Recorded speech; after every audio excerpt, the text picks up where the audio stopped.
Baik, bismillah kita mulai insyaallah ta'ala kajian kita. Bismillah, Assalamualaikum warahmatullahi wabarakatuh.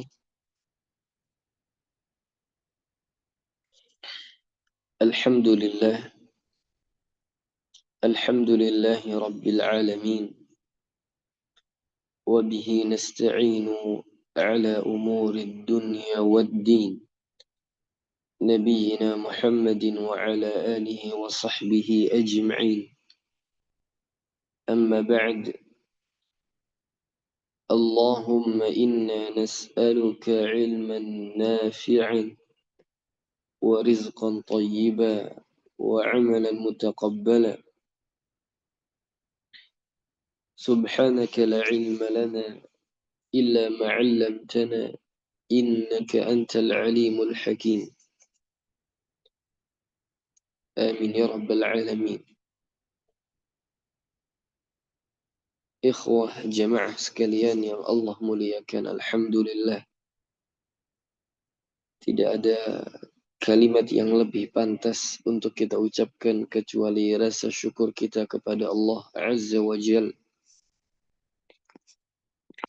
atas nikmat yang Allah berikan buat kita semua. Allah Subhanahu wa Ta'ala memberikan kita banyak nikmat. Dari nikmat yang banyak tersebut, ada inti dari kenikmatan itu adalah nikmat waktu dan kesempatan yang Allah karuniakan untuk kita. Maka sepantasnya kita sebagai seorang muslim untuk menjadikan waktu-waktu kita itu dengan sesuatu yang bermanfaat, dan itu ciri seorang muslim. Sebagaimana Nabi sallallahu alaihi wasallam, min husni islami mar'i tarkuhu ma la ya'nih. Di antara tanda kebaikan seorang muslim adalah dia meninggalkan sesuatu yang tidak bermanfaat untuknya, yang tidak berguna untuknya. Maka mengisi waktu untuk menuntut ilmu agama adalah pilihan yang paling sempurna. Karena menuntut ilmu adalah kewajiban bagi setiap kita. Dan dengan ilmu kita akan mencapai kebahagiaan di dunia dan di akhirat. Dengan ilmu, keimanan seseorang itu akan bertambah. Maka sesuai dengan kadar keimanan itu, kebahagiaan seseorang itu didapatkan. Semakin tinggi keimanannya, akan semakin bahagia hidupnya. Dan kita tahu bahwa talabul ilmi adalah satu-satunya jalan yang memudahkan kita masuk ke dalam surga. Karena surga yang Allah tawarkan adalah sesuatu yang mahal. Maka tidak dapat kita mencapainya kecuali dengan ilmu. Maka kita bersyukur kepada Allah di pagi hari ini, hari yang penuh berkah, di hari yang terbaik. Kita memohon kepada Allah, mudah-mudahan Allah senantiasa memberikan kita taufik, hidayah, dan keistiqomahan di dalam belajar agama. Baik, kita akan lanjutkan insyaallah, ikhwah jemaah sekalian, pembahasan kita dari kitab At-Tibyan fi Adab Hamalatil Quran, karya Al-Imam An-Nawawi rahimahullah. Kita di bab yang ke-7 dan di pasal yang ketiga. Kita akan bacakan faslun. Qala al-Imam An-Nawawi rahimahullah, yahrumul mira'u fil Qur'an wal jidalu fihi bighairi haqq. Kata al-Imam An-Nawawi, diharamkan yaitu memperdebatkan Al-Quranul Karim dengan tanpa alasan yang dibenarkan. Wa min dzalik an tadhhara lahu dilalatul ayah ala syai'in yukhalifu madhhabahu. Di antaranya kata Al-Imam An-Nawawi, di antara kita itu memperdebatkan, ya mira' ini bisa dimaksud adalah meragukan Al-Quran, yaitu seseorang ya yang sudah jelas bahwa petunjuk yang terdapat di dalam Al-Quran itu menyelisihi pendapatnya. Wa yahtamilu ihtimalan dha'ifan muwafaqata madhhabihi. Namun, kata Imam An-Nawawi, terdapat dua kemungkinan yang lemah kepada makna yang sesuai dengan pendapatnya. Jadi, misalkan ada sebuah ayat. Ya. Kemudian ayat itu memiliki dua makna. Dua tafsir misalkan. Lalu pendapat yang pertama itu pendapat yang dikuatkan. Namun pendapat yang kedua pendapat yang lemah. Cuma seseorang tersebut ya karena dia ingin membenarkan pendapatnya yang itu lebih dekat dengan pendapat yang kedua, akhirnya dia ambil pendapat itu dan ini diharamkan. Ya, jadi mengikuti hawa nafsunya. Dia mengambil ayat Al-Quran sesuai dengan hawa nafsunya. Dia tidak mengikuti hidayah yang benar. Lalu Al-Imam An-Nawawi mengatakan fayahmilaha ala madhhabihi. Maka dia pun mengambil pendapat yang sesuai dengan pandangannya atau pendapatnya. Wa yunadhira ala dhalika ma'a zuhuriha lahu fi khilafi ma yaqul. Ya. Kemudian dia memaknai ayat tersebut berdasarkan pendapatnya dan dia bersikeras begitu ya. Untuk membela pendapatnya berdasarkan hal tersebut. Ya. Padahal ya sudah jelas bahwa makna Al-Quran yang dia ambil itu berbeda dengan apa yang dia katakan. Wa amma man la yadhharu lahu dzalik fahuwa ma'dzur. Adapun kalau misalkan seseorang itu tidak mengetahui hal itu, maka dia mendapatkan uzur. Misalkan dia mengambil sesuatu yang sebetulnya menyelisihi Al-Quran, pendapatnya itu menyelisihi Al-Quran, tapi dia nggak sadar kalau itu menyelisihi. Andaikan kalau ada kebenaran, pasti dia ikuti. Maka hal seperti ini dia mendapatkan uzur. Ya. فقد صح عن رسول الله صلى الله عليه وسلم أنه قال. Ya sungguh telah disahihkan atau riwayat yang sahih dari Rasulullah sallallahu alaihi wasallam bahwasanya beliau bersabda, "Al-mira'u fil Qur'ani kufrun." Memperdebatkan Al-Quran adalah kekafiran. Al-mira'u fil Qur'ani kufrun. Ya. Qala Al-Khattabi, Al-Imam Al-Khattabi mengatakan, qila dikatakan, al-muradu bil mira'i asyak, yaitu yang dimaksud dengan mira' adalah keraguan. Wa qila al-jidalul musyakkiku fihi. Ya. وقيل هو الجدال الذي يفعله أهل الأهواء في آيات القدر ونحوها. Ya, ada juga yang mengatakan bahwa yang disebut dengan mira yang disebut dengan jidal, ya, yaitu al-jidalul musyakkiku fihi, yaitu perdebatan yang menimbulkan keraguan di dalam Al-Quran. Jadi nggak boleh kita memperdebatkan ayat-ayat Al-Quran yang sudah jelas, yang sudah dijelaskan di dalam hadis atau disebutkan oleh ulama mufassir, lalu kita memperdebatkannya yang itu membuat kita ragu. Ini nggak boleh. Ya, karena berdebat itu memang berbahaya ya.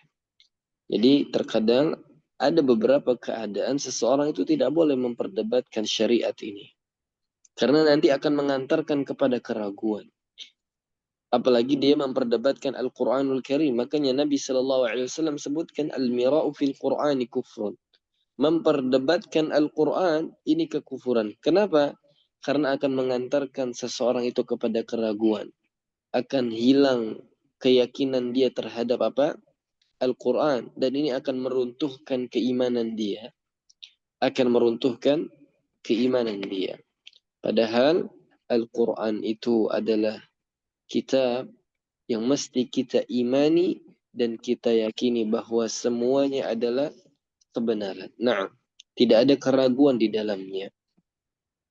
Ada yang mengatakan juga bahwa mira' itu adalah al-jidalul ladzi yaf'aluhu ahlul ahwa fi ayatil qadari wa nahwiha, yaitu perdebatan yang dilakukan oleh pengekor hawa nafsu atau yang disebut dengan ahlul bid'ah dalam ayat-ayat tentang takdir dan yang sejenisnya. Jadi itu yang disebut dengan Al-mira. Jadi perdebatan yang dilakukan oleh ahlul bid'ah.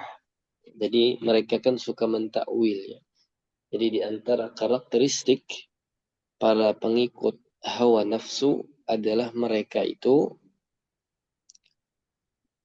mentakwil ayat-ayat Al-Quranul Karim yang sudah jelas yang Allah tetapkan di dalamnya. Ya, jadi nggak boleh ya kita mentafsirkan atau mentakwil atau memperdebatkan ayat-ayat Al-Quran. Ya, baik terhadap hukum yang sudah Allah tetapkan, baik sesuatu yang sudah Allah jelaskan terkait masalah surga dan neraka misalkan, atau misalkan terhadap nama dan sifat-sifat Allah Subhanahu wa taala, nggak boleh kita memperdebatkan itu lagi. Ya, kita hanya boleh menetapkan kemudian memahaminya sesuai dengan apa yang disebutkan oleh para ulama kita, baik dari hadis atau dari perkataan para sahabat dan juga penjelasan para ulama-ulama tafsir. Ya, baik. Kita lanjut di pasal yang berikutnya, di pasal yang keempat. Ya, qala al-Imam An-Nawawi faslun yanbaghi liman arada as-su'al an taqdim ayatin ala ayatin fil mushaf أو مناسبة هذه الآية في هذا الموضع ونحو ذلك أن يقول ما الحكمة في كذا. Ya. Selayaknya siapapun yang ingin bertanya mengenai alasan kenapa didahulukan ayat ini dari ayat ini di dalam mushaf, ya, atau mengenai keterkaitan antara ayat ini di tempat ini dengan selainnya, maka hendaknya kita itu mengatakan apa hikmah dari pertanyaan tersebut. Ya, apa hikmah dari pertanyaan tersebut. Nah, jadi maksudnya begini. Misalkan kita menanyakan sesuatu yang mungkin uh, kita tidak ragu, ya, tapi kita itu bertanya karena kita masih bingung mungkin ya. Misalkan ada kisah-kisah yang Allah Subhanahu wa taala ya menyebutkannya di banyak surat, ya kan? Yang terkadang kisah-kisah tersebut Allah sebutkan di beberapa surat itu terkadang diulang-ulang. Kemudian terkadang di ayat ini disebutkan sepotong saja, kemudian di surat yang lain misalkan disebutkan secara sempurna. Ya, dan banyak hal yang lainnya, termasuk tentang masalah surga, ya, kemudian dan yang lainnya banyak ya. Allah Subhanahu wa taala ya menyebutkan misalkan suatu tema yang itu disebutkan di beberapa ayat yang mungkin tidak disebutkan secara utuh gitu. Maka perlu apa? Dijelaskan dengan ayat-ayat yang lain. Ya. Maka yang harus kita lakukan ya ketika misalkan timbul pertanyaan di dalam benak kita terkait ayat-ayat tersebut, ya misalkan kenapa Allah dahulukan ayat ini, ya kenapa Allah Subhanahu wa taala menggabungkan antara ayat ini dengan ayat ini. Kenapa Allah Subhanahu wa taala menyebutkan kisah ini di surat ini? Nah, maka yang kita dahulukan adalah apa hikmah dari pertanyaan yang kita utarakan itu. Ya, maksudnya apa hikmahnya Allah Subhanahu wa taala? Jadi kita tidak mentakwil dulu. Ya. Tapi kita mencari alasannya kenapa.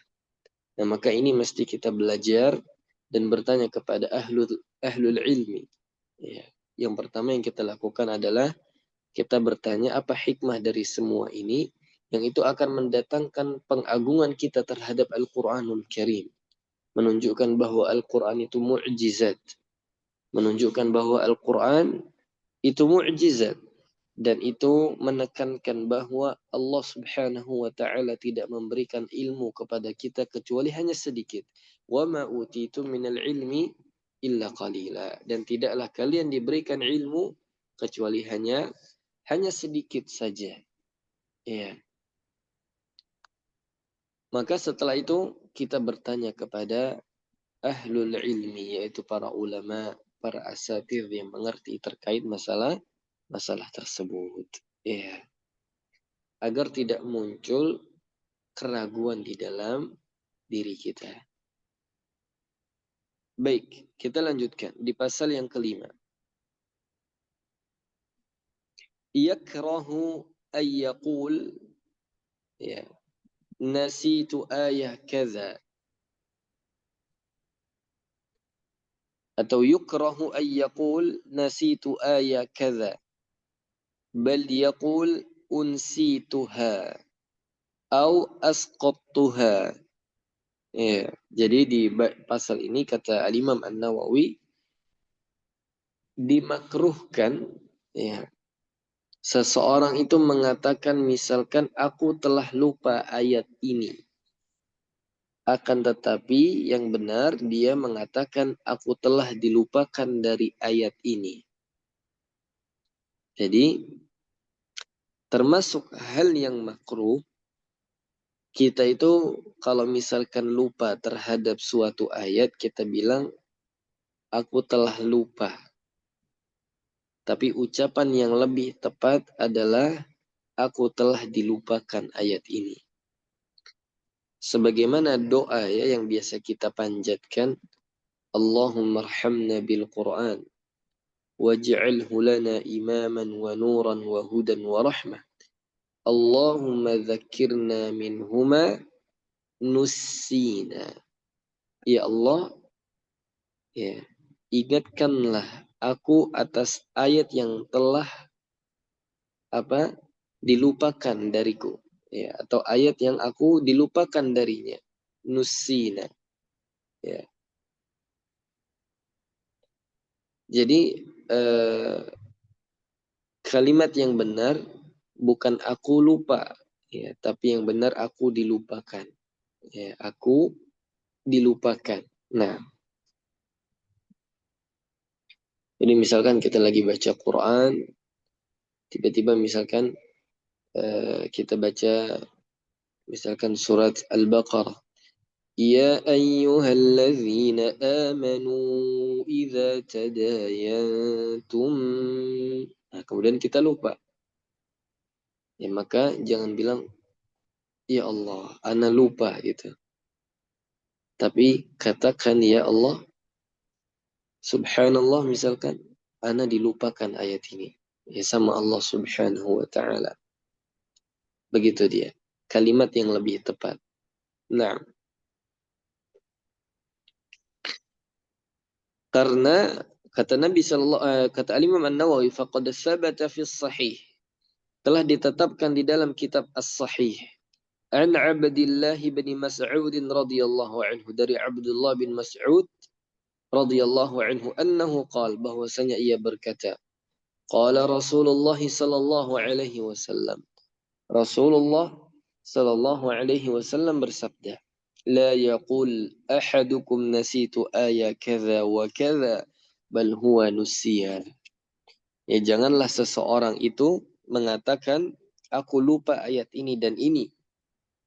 Tapi ya, yang benar bahwa dia telah dilupakan atau dijadikan lupa sama Allah Subhanahu wa taala.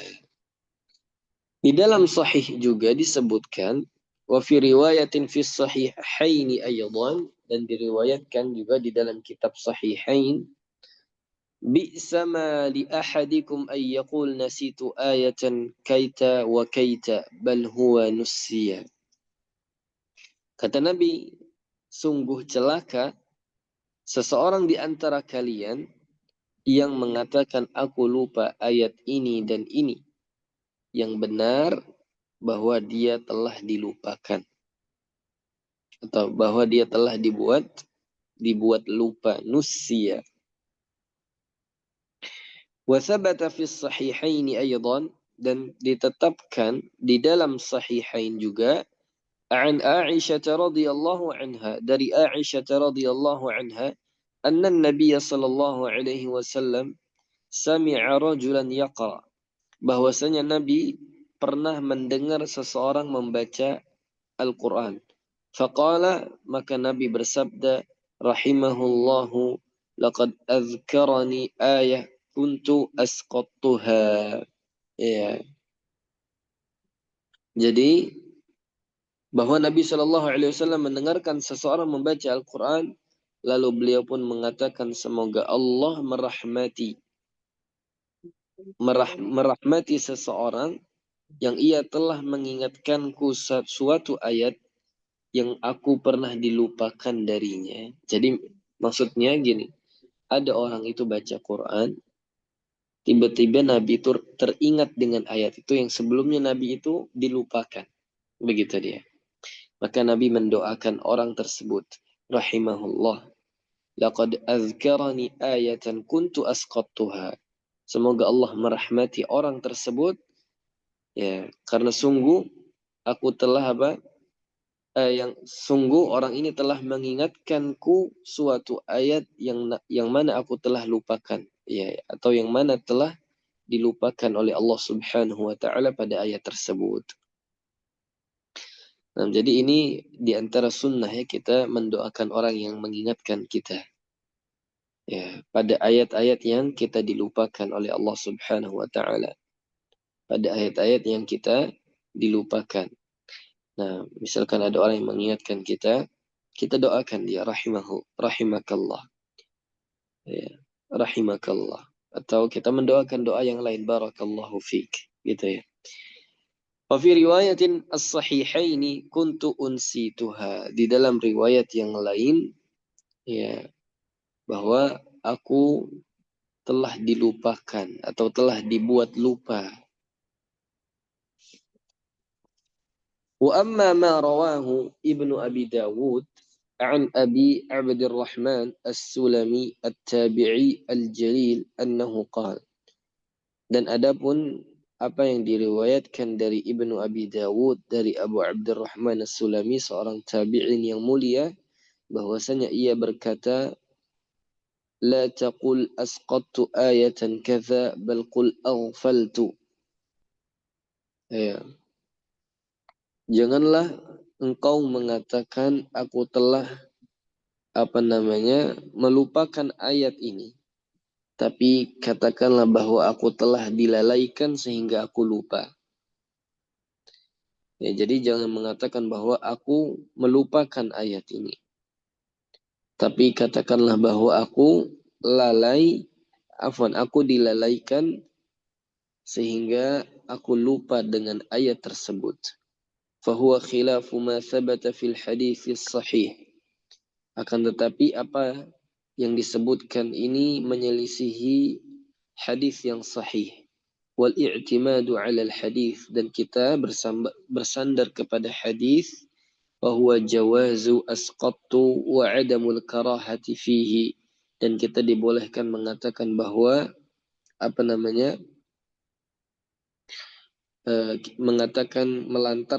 melupakan ayat tersebut, dan itu bukanlah merupakan perbuatan yang makruh untuk kita katakan. Ya. Jadi kesimpulannya para ikhwah sekalian dari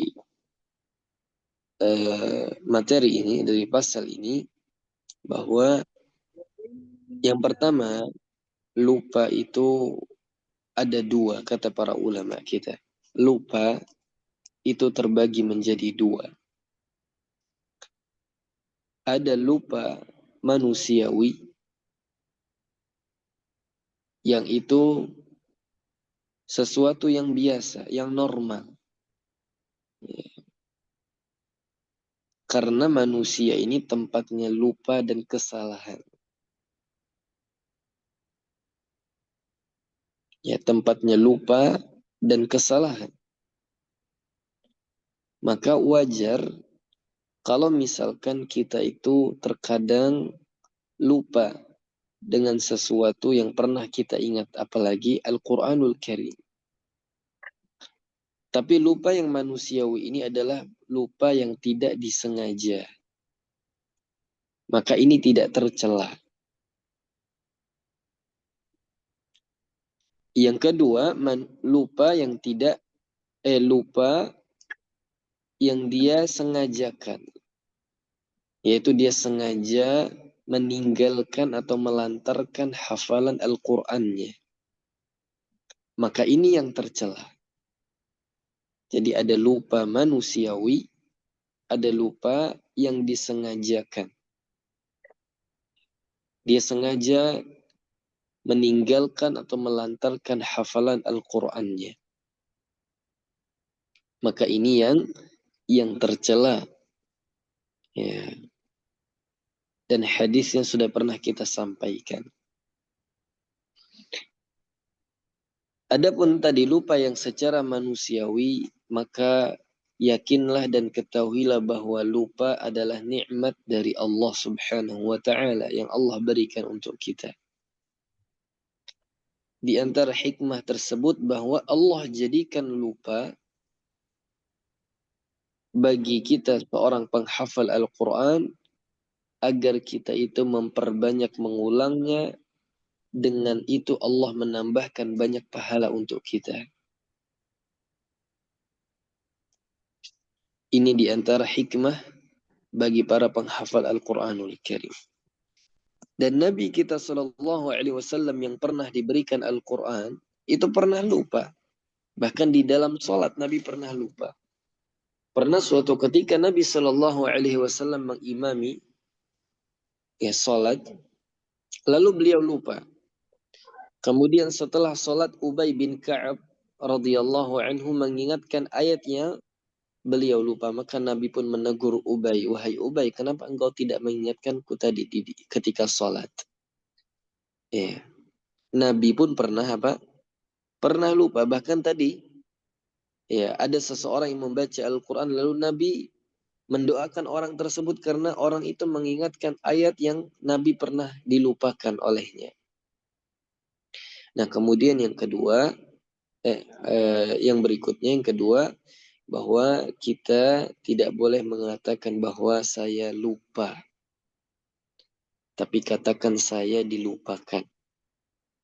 Saya dilupakan ayat itu.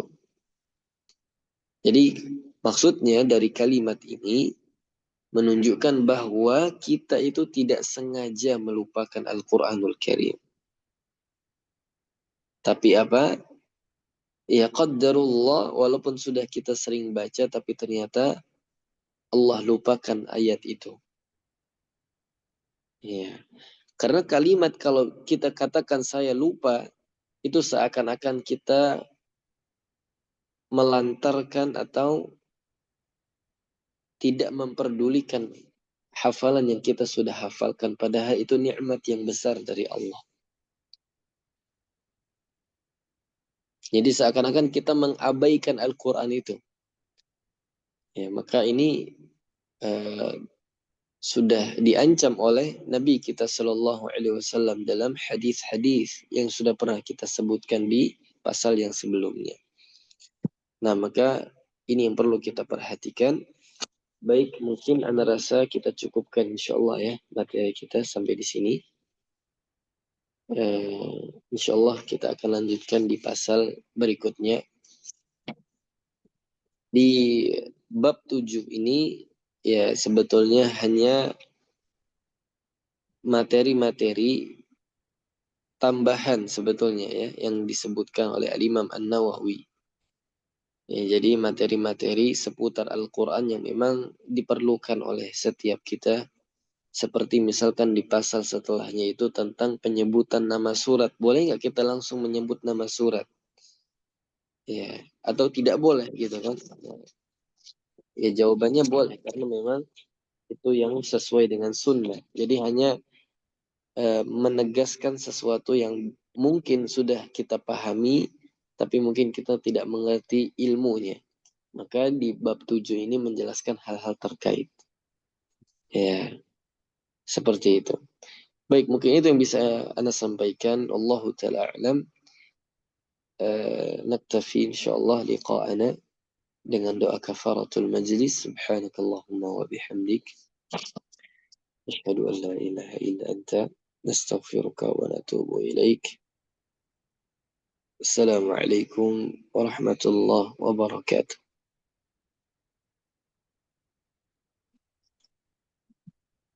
Nah, silakan yang ingin beranjak, tafaddalu.